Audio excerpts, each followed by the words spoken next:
নিউজিল্যান্ডের বিপক্ষে আসন্ন 3 ম্যাচ ওয়ানডে সিরিজের প্রথম দুটির জন্য 15 সদস্যের দল ঘোষণা করেছে বাংলাদেশ ক্রিকেট বোর্ড। স্কোয়াডে নেই কোনো চমক। পাকিস্তান সিরিজের স্কোয়াডের উপরই ভরসা রাখছে নতুন নির্বাচক প্যানেল। পাশাপাশি গেল সিরিজের একাদশের সুযোগ না পাওয়া ক্রিকেটারদের পরখ করে নিতেই এমন সিদ্ধান্ত। বিস্তারিত মাহফুজুল ইসলামের রিপোর্টে। নতুন নির্বাচক প্যানেলের পরীক্ষা ও দায়িত্ব শুরু হচ্ছে এই নিউজিল্যান্ড সিরিজ দিয়ে। হাবিবুল বাশারের নেতৃত্বের নতুন কমিটি প্রথম অ্যাসাইনমেন্টে ডিফেন্সিভ মুডে। দল ঘোষণায় রাখলেন না কোনো চমক।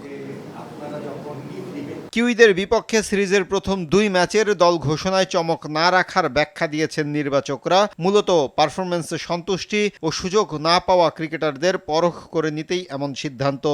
আমরা গতবারের যে টিমটা ছিল, গত যে স্কোয়াডটা ছিল পাকিস্তানের সাথে সিরিজটায়, আমরা সেম স্কোয়াড রেখে দিয়েছি। কিছু খেলোয়াড় হয়তো সুযোগ পাননি একাদশে, এবং কিছু প্লেয়ার নতুন এসছে গত সিরিজে। সো আমাদের কাছে মনে হচ্ছে যেটা আমরা পলিসি সেট করেছি, যদি যখন কেউ আসবে সে যেন অ্যাটলিস্ট আমরা তাকে পর্যাপ্ত সুযোগ দিতে পারি। 2027 বিশ্বকাপে সরাসরি খেলার লক্ষ্য বাংলাদেশের ক্রিকেটারদের পাশাপাশি নির্বাচক প্যানেলের উপর প্রত্যাশার বড় চাপ।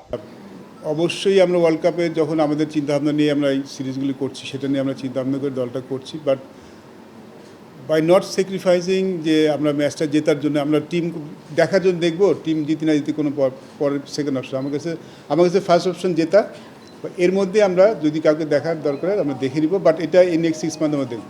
সাকিব আল হাসানকে লম্বা সময়ের জন্য দলে চান বাশার। এ বিষয়ে আলাপও সেরেছেন এই অলরাউন্ডারের সঙ্গে। আমি যেটা ক্লিয়ার করেছিলাম যে যদি আমরা চাই, আমরা অবশ্যই চাইব লম্বা সময়ের জন্য, এবং আর যেহেতু আমরা এই সময়টুকু আমাদের ওয়ার্ল্ড কাপের আগে সময়টুকু থাকবে, কিন্তু ওয়ার্ল্ড কাপ নিয়ে প্ল্যান করা নেই। যদি চাই লম্বা সময় সব কিছু ঠিকঠাক থাকে, আমরা তো অবশ্যই চাই তাকে লম্বা সময়ের জন্য চাই।